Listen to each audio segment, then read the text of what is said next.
말씀 보겠습니다. 민수기서 20장 10절로 13절까지 말씀 보겠습니다. 민수기서 20장 10절로 13절까지 말씀을 보도록 하겠습니다. 제가 가진 성경으로 구약 229페이지에 있습니다. 구약 성경 229페이지 민수기서 20장 10절로 13절까지 말씀입니다. 우리 함께 읽도록 하겠습니다. 10절부터 13절까지 시작. 모세와 아론이 회중을 그 반석 앞에 모으고 모세가 그들에게 이르되 반역한 너희여 들으라. 우리가 너희를 위하여 이 반석에서 물을 내랴 하고 모세가 그의 손을 들어 그의 지팡이로 반석을 2번 치니 물이 많이 솟아나오므로 회중과 그들의 짐승이 마시니라. 여호와께서 모세와 아론에게 이르되 너희가 나를 믿지 아니하고 이스라엘 자손의 목전에서 내 거룩함을 나타내지 아니한 고로 너희는 이 회중을 내가 그들에게 준 땅으로 인도하여 드리지 못하리라 하시니라. 이스라엘 자손이 여호와와 다투었으므로 이를 무리라 하니라. 여호와께서 그들 중에서 그 거룩함을 나타내셨더라. 아멘.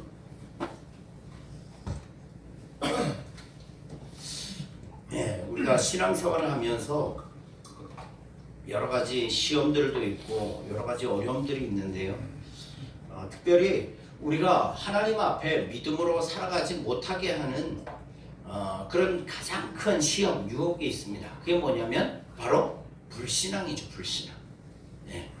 이 불신앙이 우리가 믿음이 좋은 것 같은데 정말 우리가 신앙으로 사는 것 같은데 문득 아주 작은 일들에 탁 부딪히게 되면 이 불신앙이 어디선가 모르게 튀어나와서 우리의 입술로 그게 표현되기도 하고 우리의 행동으로도 표현되기도 하죠. 오늘 이제 본문의 말씀을 보면 오늘 우리가 함께 통독한 이 말씀인데요. 불신앙의 유혹은 믿음의 사람이었던, 정말 하나님이 인정할 만한 그런 믿음의 사람이었던, 그 하나님께서도 인정하셨죠. 모세를 어떤 사람이라고 인정하셨어요? 다윗은 내 마음에 합한 자다 그렇게 말씀하셨고, 모세는 또 뭐라고 인정을 하시셨냐면 그 사람이, 그 성품이 어땠다 그랬어요? 숙제입니다. 하나님 마음에 합했어요. 모세도. 어떤 성품이었는지 궁금하시면 집에 가서 한번 찾아보십시오. 자, 그런 이제 탁월한 리더, 믿음의 사람이었던 모세에게도 뭐가 찾아왔어요? 불신앙의 그 유혹이 찾아왔어요. 불신앙의 유혹. 그래서 모세도 넘어지고 이스라엘은 벌써 넘어졌고, 그리고 모세도 또 넘어졌고, 그리고 심판도, 이 심판이라는 표현이 좀 안 맞지만 심판도 피해가지 못했어요. 여러분, 우리의 신앙의 여정은 언제가 끝입니까? 신앙의 여정의 끝은 어디예요? 우리의 삶이 다하는 날까지. 이 육신의 삶을 사는 동안 우리의 신앙의 여정은 끝나지 않아요. 그죠? 계속해서 저 사람도 아주 이제 좋은 교회, 여러분들 이제 좋은 목사님들 설교들을 이렇게 유튜브에서 들으시면 정말 너무 말씀을 잘 전하셔요.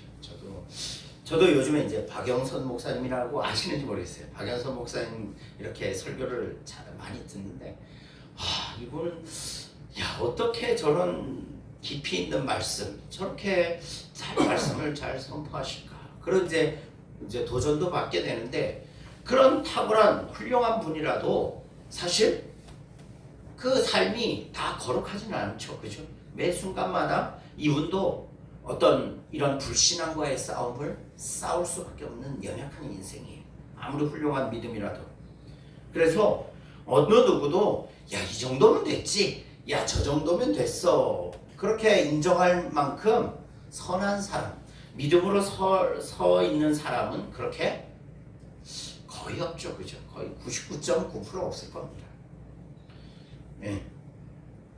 그렇다면 우리가 믿음의 경주를 달린다고 할 때, 예, 마라톤 선수가 92.19km를 달린다고 할 때, 여러분 그 한순간 1m, 1m, 1km, 1km를 달리면서 그 선수가 한순간도 방심하면 어떻게 됩니까? 선두권에서 멀어지고요, 순위에서 메달권에서 떨어질 수밖에 없는 거죠. 아무리 잘 뛰는 사람이라도. 예. 그래서 끝까지 자기의 페이스를 유지하면서 끝까지 1분 1초도 1m, 1km도 10cm라도 한 발짝이라도 한순간도 긴장하고 살아가지 않으면 어떻게 됩니까? 넘어질 수밖에 없고 실수해서 밀려날 수밖에 없는 것. 우리 인생도 마찬가지인 것 같아요. 예. 그때까지 주님 앞에 서는 그날까지도 누구도 자기의 신앙, 자기의 믿음을 자신해서는 안 되는 거죠. 긴장하고 깨어 있어야 됩니다. 여러분, 오늘 이제 사건을 보시면 이스라엘 백성들이요, 광야에서 이제 가나안 땅 가데스 바네아라는 곳에서 이제 가나안 땅을 바라보고 들어가야 하는데, 이 광야 40년의 시발점이 된 사건이 있어요. 그게 뭐냐면 가데스 바네아에서 하나님 앞에 12정탐꾼에 대한 12정탐꾼의 그 역사, 그들의 이제 정탐 보고를 듣고는 하나님 앞에 불평을 하죠. 예, 불평을 합니다. 자, 그런데 그래서 다시금 이스라엘 백성들은 40년 동안 광야를 뺑뺑이 도는 거예요. 그런데 거기에 그 장소 가데스 바네아 거기에서 이스라엘 백성들이요, 또 어떤 일이 벌어집니까? 옛 불신앙을 또 되풀이하는 사건이 벌어지는 거죠. 뭐 이번에 어떤 사건이 벌어집니까? 광야에서 있으니까 뭐가 부족한 거예요? 목이 마르고 물이 부족한 거예요. 그러니까 원망하기 시작하는 거예요.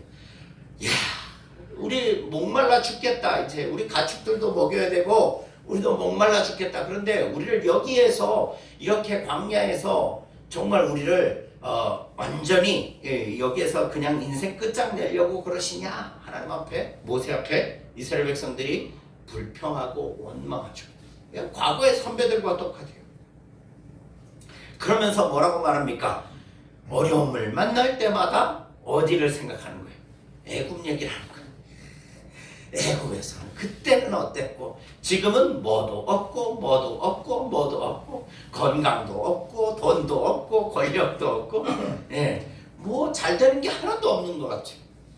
그래서 애굽을 그리워했고 출애굽 사건을 증오했어요. 왜 우리를 끄집어내가지고 이 고생을 시키냐? 하나님 왜 나를 불러내가지고 이 고생을 시키십니까? 하나님 약속의 땅도 이들은 외면을 했죠. 원망과 불평 때문에. 여러분 한번 생각해 보세요. 이스라엘 이 백성들이 변하려면, 완전히 변화해서 전적으로 하나님 앞에 신뢰하고 의지하고 살아가려면 얼마나 하나님이 더 인내하고 더 기다려야 될까요? 언제까지 이렇게 해야 될까요? 자, 그런데 하나님은 어떻게 하십니까? 하나님은 그들의 불평을 들으시고 화를 내셔서 그들을, 그래 너희들 진짜 사막에서 광야에서 한번 죽어봐라 내치셨을까요? 아니죠. 어떻게 하셨습니까? 하나님은 또다시 그렇게 불평하고 원망하는, 여러분들 같으면 어떻게 하시겠어요? 계속 불평하는 거예요. 그러면 화가 나겠죠, 그죠? 그런데 어떻게 합니까? 그들에게 물을 공급해 주시죠. 물을 공급해 주시죠. 뭐 찔끔찔끔 공급해 주셨나요? 아니죠. 그냥 반석에서 물이 터져 나와서 어떻게 합니까? 자기들도 사람들도 실컷 먹고, 그리고 그들의 모든 동물들도 그것을 먹을 정도로, 그죠? 풍성하게 하나님은 주시는 거죠. 왜 주십니까? 이뻐서요? 무엇 때문에 하나님은 그렇게 하셨을까요? 원망하고 불평하는 그 인생들에게 뭐가 이뻐서 하나님 그냥 죽이시고 말지 왜 물을 주셨을까요? 풍성하게. 여러분, 하나님의 은혜, 하나님의 사랑은요, 기억하셔야 돼요. 하나님의 은혜와 사랑은 우리가 잘할 때만 은혜를 베푸시는 것이 아니에요. 그죠? 그 은혜라는 거죠. 그래서 은혜라는 거죠. 우리가 이쁜 짓 하고 잘할 때만 이렇게 하나님이 복을 주시고, 그리고 우리가 불순종할 때는 미워서 복을 안 주시는 하나님이 아니라는 거죠. 우리가 너무나 미운 짓을 해도 실수하고 또 죄 가운데 빠지고 넘어질 때도 하나님은 그럼에도 불구하고 내 백성들을 어떻게 하셔요? 포기하지 않고 버리지 않으시고 은혜를 베푸시는 거죠. 때를 따라 입을 것과 먹을 것을 채워주시는 분이시죠. 하나님은 얼마나 속상하셨겠어요. 그런데 내 백성 이스라엘을 포기하지 않으시는 거죠. 그러면 궁금하지 않습니까? 아니, 하나님은 도대체 왜 그 이스라엘 백성들이 뭐라고, 왜 그들에게 포기하지 않고 이렇게 원망과 불평을 들으시면서도 변함없는 은혜를 베푸시는 걸까요? 무엇 때문에? 여러분들이 사랑받고 여러분들이 아직까지도 하나님으로부터 버림받지 않는 이유가 뭘까요? 저도 마찬가지지만 버림받지 않는 이유가 뭘까요? 그 이유가 있어요. 그죠? 오늘 본문에 두 번씩이나 반복된 구절이 있습니다. 제목도 나왔지만 그게 뭐냐면요, 바로 하나님의 거룩함 때문이에요.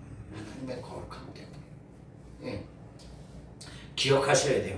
하나님이 우리를 왜 그럼에도 불구하고 포기하지 않고 우리를 끝까지 인도하시느냐? 그것은 하나님의 거룩하심 때문이에요. 네. 자, 이따가 이제 거룩하심이 뭔지 말씀드리고요.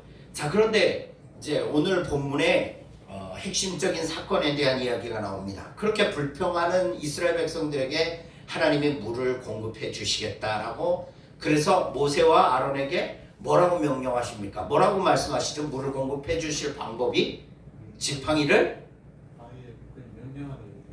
들어서 가리키면서 명령하라고 했어요. 물이 나오라고 명령하라고 했어요. 자, 그런데 모세와 아론이 지금 기분이 너무 안 좋았어요. 분노가 일어났죠. 사람들의 그 불평과 원망에 하나님은 물을 공급해 주시는데 그 온유했던, 아이고 제가 말씀드려요. 예, 모세는 어떻게 했습니까? 예, 화가 났어요. 순간 진 거예요. 예, 불평과 원망에 져서 어떻게 합니까? 반석을 치죠. 그것도 몇 번을 칩니까? 2번을 칩니다. 하나님은 가리키고 명령하라고 말씀하셨는데 모세는 2번을 쳤습니다. 2번을 쳤어요. 자, 이 쳤다라는 건 무엇을 의미하고 있냐면요, 불순종을 의미하고 있는 거예요. 불순종. 불신앙의 유혹이 이 순간 이 분노에 모세와 아론을 삼켜버린 거죠. 그래서 마치 치는 행동을 통해서 가르치고 명령만 해도 됐는데, 그러면 하나님의 능력이 나타났는데 자기가 하는 것처럼, 자기 능력인 것처럼 친 거죠. 예. 백성들 앞에서 자기의 권위를 스스로 만들려고, 그렇게 세우려고 한 거예요. 순간 한 거죠. 이 지도자들이 이런 유혹에 빠지기 쉽습니다. 예. 참된 권위는 누가 주시는 거예요? 하나님이 주시는 거예요. 그렇죠? 우리 목회자들이 가장, 이 앞에 선 사람들이 가장 쉽게 넘어지는 게 뭔지 아세요? 바로 이거예요. 권위가 자기에게 있다고 믿는 거죠. 목사들이 가장 큰 실수, 또 교회 지도자들, 장로님들이 가장 큰 실수가 그거예요. 그 권위가 하나님이 교회에 맡겨주신 권위, 그 권위가 누구로부터 나온다고 착각을 하는 거예요. 자기 자신으로부터 나온다고 착각. 그러니까 뭐합니까? 교회가 내 것이냐? 마음대로 하는 문제가 발생하는 거죠. 그건 불신앙이에요. 불신앙. 여러분, 그 온유함이 대단했던, 승했다라고 표현하기도 했는데요, 모세마저 넘어지고 말았어요. 하나님보다 자기를 더 과시하려고 했던 그런 마음들이 있었어요. 여러분, 백성들의 원망과 불평, 불순종에도 든든하게 그동안 신앙을 잘 지켰었는데, 이번에는 하나님보다, 하나님을 잊어버리고 자신이 분노를 참지 못해 자신의 능력을 드러내려고 했죠. 여러분, 이런 모세에게 하나님이 나중에 어떻게 하십니까? 가나안 땅에 못 들어가게 하십니다. 이거는 구원 못 받았다는 이야기가 아닙니다, 여러분. 구원 못 받았다는 이야기가 아니에요. 예. 그 은혜를 동참하지 못했다는 거예요. 그죠? 구원의 문제가 아닙니다. 여러분, 이스라엘 백성뿐만이 아니라 모세마저도 이런 넘어지는 것을 보면서 우리는 무엇을 배울 수 있냐면요. 오늘 본문 말씀을 통해서 볼 수 있는 것은 하나님께서 우리를 불러 백성과 자녀 삼으신 것은, 은혜를 주신 것은 우리를 통해 하나님의 거룩하심을 나타내기 위함이라는 거예요. 예. 기억하셔요. 하나님의 거룩하심을 우리를 통해 나타내시기 위해서 하나님은 우리를 자녀로 삼아 주셨고 우리에게 은혜를 부어 주시는 거예요. 그리고 때를 따라 마음에 안 들지만 하나님이 물을 주시는 거예요. 왜? 하나님의 거룩함을 나타내기 위함이다. 두 번째, 우리의 연약함에도 불구하고 하나님께서는 은혜와 사랑으로 우리의 삶에 하나님 자신의 거룩함을 보여주시는 분이시다는 거예요. 오늘 말씀을 통해서. 자, 그러면 여기서 하나님의 거룩하심을 나타낸다라는 의미는 뭐냐면요. 뭐 아시겠죠? 하나님의 약속을 믿고 전적으로 순종하는 삶이에요. 그게 믿음의 삶이죠. 그죠? 약속의 말씀은 반드시 이루어진다라는 확신, 하나님 말씀대로 이루신다라는 확신. 자, 모세가 이걸 잃어버린 거죠. 가르치면 된다라는 것을 모세는 순간 잊어버린 거예요. 그게 거룩함을 나타내지 않았다라는 표현이죠. 하나님의 약속, 하나님의 말씀은 반드시 이루어진다. 그 약속에 믿고 화가 날지라도 어떻게 됐어요? 명령했어야 됐어요. 그 약속을 불신앙한 거예요, 모세는. 예. 그리고 또한 하나님께서는 자신의 거룩함을 나타내시기 위해서 이스라엘 백성이 불순종했음에도 불구하고, 원망했음에도 불구하고 당신의 거룩함, 약속을 지키시기 위해서 물을 기꺼이 내어주시되 풍성하게 내어주시는 거예요. 그게 은혜죠. 그죠? 우리의 삶이 지금까지도 하나님의 은혜 가운데 이렇게 거하게 된 것은 무엇 때문이다? 하나님의 거룩하심 때문이다. 하나님의 거룩하심이 우리의 삶을 통해 지금도 나타내기 때문에 우리는 은혜와 사랑으로 살아가는 거예요. 하나님의 약속 때문에 우리를 버리시지 않으시는 거예요. 여러분, 우리 하나님은 어떤 분이십니까? 말씀하신 대로 반드시 이루시는 하나님이시죠. 그분은 그래서 거룩하신 하나님이시다는 거죠. 그래서 이 시간 우리가 이 말씀을 통해서 기억하셔야 될 것은 하나님께서는 우리의 삶에 지금도 거룩하심을 나타내시고 계신다. 그리고 그렇다면 우리도 어떤 삶을 살아야 됩니까? 먹든지 마시든지 입든지 무엇을 하든지 다 우리의 삶을 통해서 하나님의 거룩하심을 드러내고, 그죠? 나타내며 사는 삶, 이 믿음의 삶을 살아가야 되는 거죠. 그래서 사랑하는 성도님들, 우리의 평생의 사명은, 하나님께서 우리를 불러서 주신 사명은 먹고 살고 이것이 아니라는 것이, 그것을 통해서 하나님의 거룩하심을 나타내는 것이 우리의 사명이다. 이 사실을 기억하시고 우리 남은 평생 이제 살아가실 때 이것을 힘쓰며 살아가십시다. 넘어질 때도 있지만 하나님은 내게 대하여 여전히 거룩하시다는 사실 기억하시고, 나도 그 하나님의 거룩함을 나타내며 살아가자. 그렇게 매 순간 결단하고 믿음으로 말씀의, 약속의 말씀에 순종하며 살아가는 복 있는 저와 여러분들의 삶이 되시기를 주님의 이름으로 축복합니다. 기도하겠습니다. 살아계신 하나님 아버지, 우리의 삶에 때로는 넘어지고